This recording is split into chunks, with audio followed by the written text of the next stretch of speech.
electricity that's as local as your rooftop, if that's what you want. The people that traveled the Oregon Trail were pioneers. They had pioneering spirits, heading west with hope for a new life. The West Coast Electric Highway shares a few of these traits. Now, I'm not going to say that the folks on the Oregon Trail had cell phone coverage or AAA service, but they did make a choice to head into the unknown, and that's what we're doing today with the West Coast Electric Highway. We're hoping for things to be better than they have been. These charging stations represent the new Oregon Trail. People who are plugging in, they're willing to do things not because they're easy. What's easy is to do what you've done in the past and get the same results as you've gotten in the past. Higher gas prices, more war, more dependency.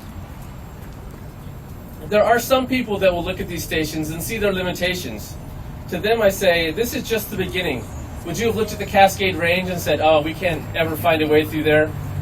Would you have looked at dial-up modems and said the high-speed internet we have today is not possible? Oregon is a state. It is a state. Oregon is a state that was settled by pioneers and innovators. It was not settled by people that waited and rested and looked behind them. So embrace your pioneering spirit, the one that brought you here, and step into the future, a patriotic, sustainable, affordable future. I'll close with this final thought. Everyone remembers, or I hope has learned, that 42 years ago, on July 20th, 1969, Neil Armstrong took one small step into history. What you may not know is that 2 years later, Apollo missions 15, 16, and 17 took lunar rovers to the moon.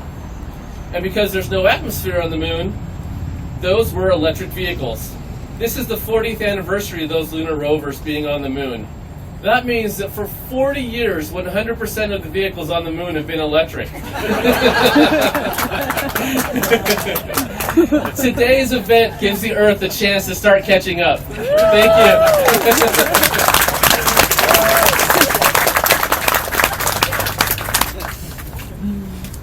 Well, that about concludes it. I want to thank you all for coming.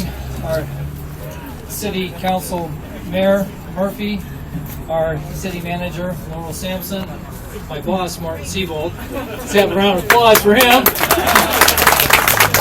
And as you all leave, some of you, towards Wolf Creek, the next destination, I wanted to again thank you all for coming, and just say, it's obvious how proud Rick is of his grandfather and his car, and I just hope that our grandchildren are as proud of us.